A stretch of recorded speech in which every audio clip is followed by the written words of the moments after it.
Hi guys, I want to quickly have throw on a vlog for today since the Pelican case that I ordered from B&H USA arrived, and you can see here I've removed the lid liner, which is basically a block of foam that looks like that.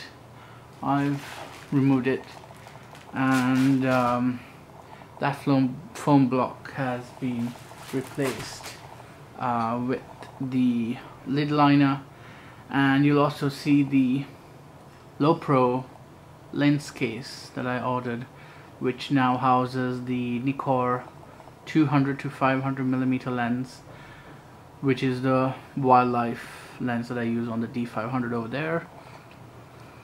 So the lid liner took a couple screws. I was able to fit that quite easily, and that's pretty handy for holding all these small bits and stuff. Like over there on the left hand side I've got a filter, an extra 77mm UV filter, and some other bits and bobs.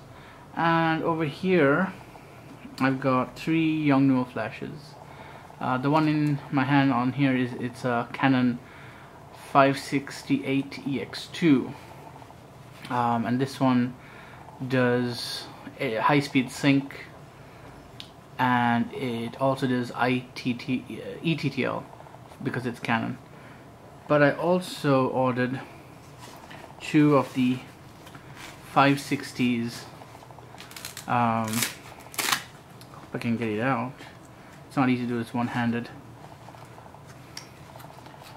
Oh, here we go. So you can see it's the 560 V4s.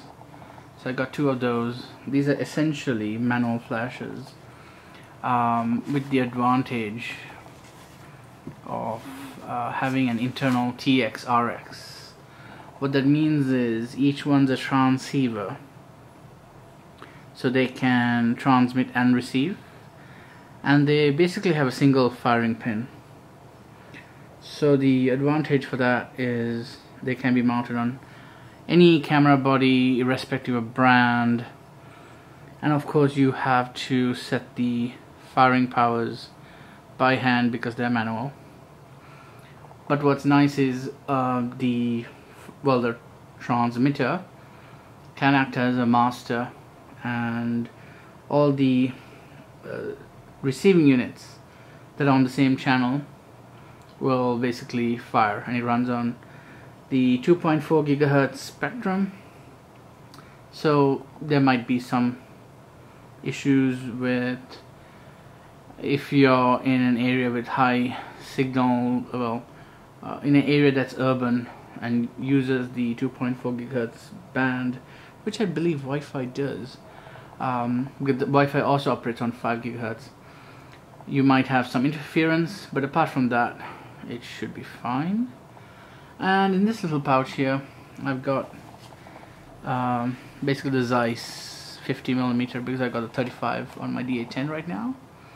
And over here is the Canon 70-200 f2.8 IS2 telephoto lens, and I've got it sealed up in a Ziploc bag with some silica desiccant for long-term storage, since I sold off my 5D Mark III, and I'm hoping to get a 5DSR now for landscape, and basically coupling it with that lens, and maybe throw on a teleconverter and get some high-res wildlife shots with that.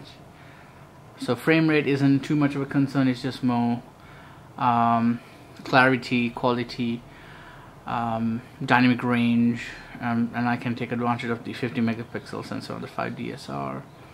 But that's something I'm planning for. It may not happen right now. I might even maybe wait for the new 5D Mark IV, but I think I'm leaning towards a 50 megapixel body, so it might be that or the newer D810. I'm not too sure just yet. And this space here basically accommodates the 70D that's. Sorry about that, the battery died mid filming. that teaches me a lesson.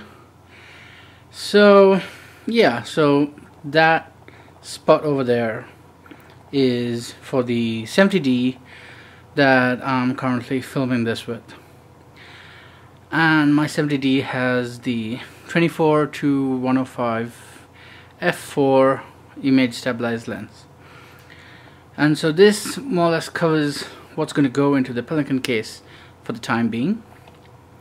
And I want to show you the Bellingham bag, which is for the moment my everyday carry bag. And this is the Bellingham Hadley, and that's one of the Peak Design slide straps.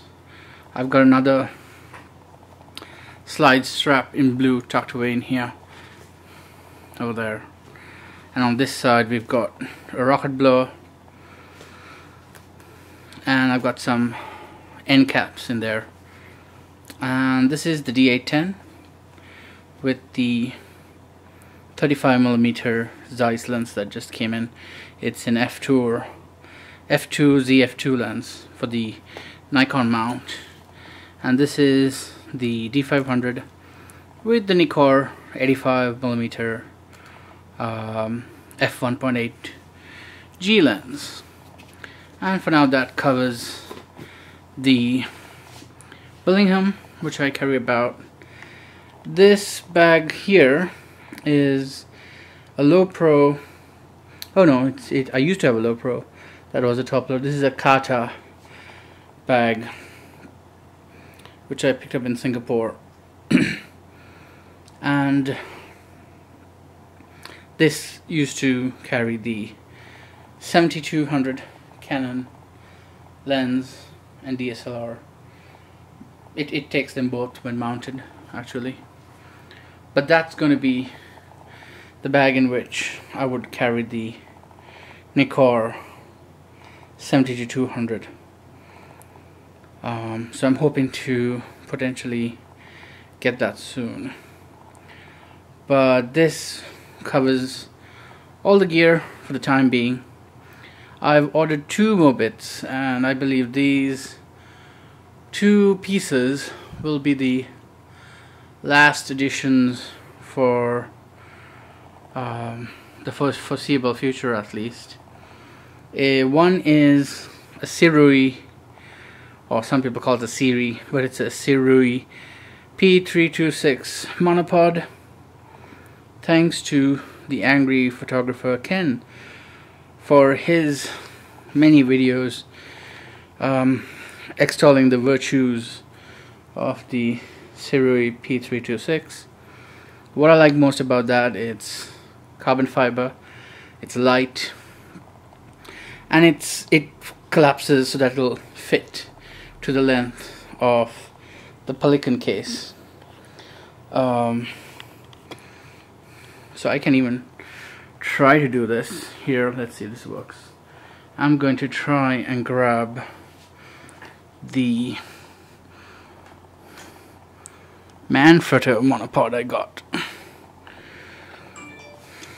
and if I were to just keep this here, actually I'm going to keep it over the Bellingham. Yeah, you can see the problem.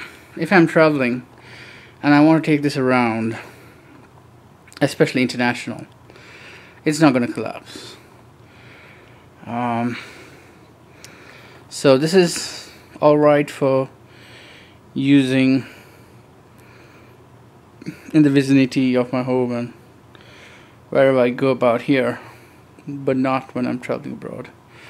So the Sirui P326 will be the one that I would more or less carry around traveling and all that stuff. And this is the new ball head, which I showed a few days ago, but it's mounted. It's got a 200 PL plate, which is the same plate I'm using on all my cameras now. It does a job down. It gets the job done really well. There's no worry of it wobbling or coming off. And well, yeah, so the series coming through, and I have a surprise. It's going to be one final camera bag.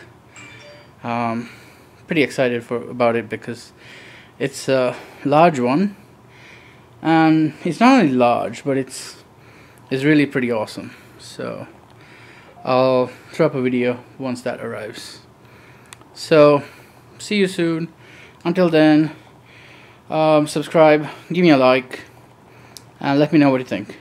Thanks again, and this is the 1514 Pelican case in desert camo. That's the pressure release valve, which allows it to equalize pressure, especially when you chuck it in the cargo hold of a plane. And as you can see, it's got the O-ring gasket which can be replaced, even the wheels attached to the module unit. So this is a fabulous bag that's basically doubling as my dry box for the time being. Well, see you soon. Peace out.